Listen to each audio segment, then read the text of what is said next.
I'm 53 now, but what I'm about to share happened when I was just 11 years old, and the memory, the fear, the cold, it's still as fresh in my mind as if it happened last night. I wasn't even planning to talk about it again, but the other day I was retelling the story to my kids, and then I found this website and I thought, maybe it's time. So here it is. My parents owned this really old hotel. I mean, old. Built back in the 1850s. We never opened it to the public. It was more like our private vacation spot, tucked away in a quiet place. But despite being shut off from the world, that hotel came with stories, old stories, ghost stories. Guests who had stayed there over the years, friends, family, even strangers, would always mention the same thing. A dragging sound coming from the upstairs hallway and footsteps when no one was supposed to be there. We all laughed it off. Ghost stories, right? Just fun to tell around the fire until it wasn't funny anymore. This one summer, my mom and I arrived at the hotel a day before everyone else, before the rest of the family and our friends. Now let me tell you something. There was no way, and I mean no way, I was going to sleep upstairs alone. That part of the hotel had about 20 small bedrooms, all creaky and cold and weird. So I stayed downstairs with my mom, in her room, which was right at the foot of the stairs. That night started off quiet, normal, but something happened, something that changed me forever. I woke up, just like that. Not because of a sound or a nightmare.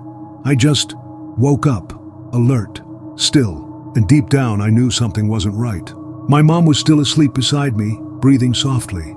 But the room felt different, colder, and I mean suddenly cold. The kind of cold that makes your skin crawl. I stayed frozen under the covers, eyes wide open, heart pounding. Then I heard it. Upstairs, above me, something heavy was being dragged. It sounded exactly like a steamer trunk from the 1800s being pulled across the wooden floor. Slow, grating, deliberate. My stomach clenched so hard I thought I was going to throw up.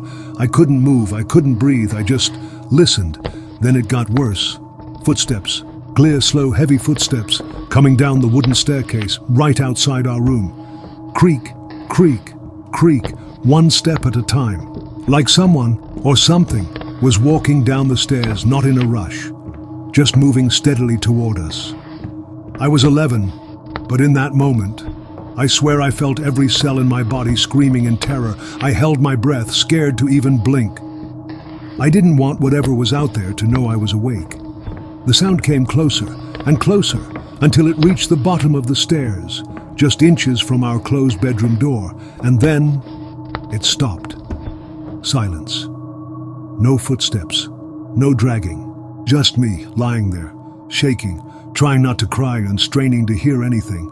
But it was like the thing had vanished into the walls. The cold started to lift. Slowly, the summer heat returned like someone flipped a switch. But I didn't move. I couldn't.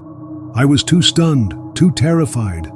Eventually, somehow, I must have drifted off. Maybe my mind just shut down from the shock. When I woke up the next morning, I was still in bed. My mom was already up.